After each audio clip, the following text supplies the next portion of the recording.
À bas le coup d'État, liberté pour tous les opposants emprisonnés, ont notamment scandé les manifestants rassemblés au centre de Tunis à l'appel du Front de Salut National, principale coalition de l'opposition. C'est l'aboutissement d'un échec multiforme dans tous les domaines, qu'il s'agisse des droits constitutionnels, juridiques, institutionnels, économiques, sociaux ou humains, et de tout ce qui touche aux libertés, au contrôle et à l'utilisation du pouvoir judiciaire et à la gestion des dossiers des opposants politiques. Cette défaillance a eu un impact très fort sur la vie des citoyens à travers la coupure de l'eau, de l'électricité et la pénurie des denrées alimentaires de base.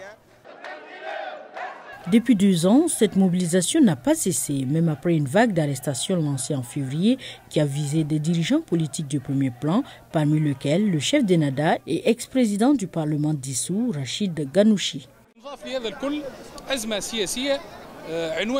Une crise politique qui se caractérise par la présence de prisonniers politiques, de chefs de parti et d'un président du Parlement en prison.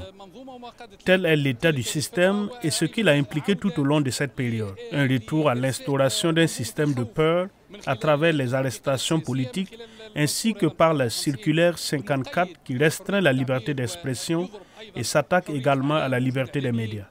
C'est ce que le régime du 25 juillet a réalisé en 2 ans de règne. La majorité des détenus poursuivis pour complot contre la sûreté de l'État ont été qualifiés de terroristes par le président Kais Saied. Plusieurs journalistes et magistrats font également l'objet de poursuites judiciaires.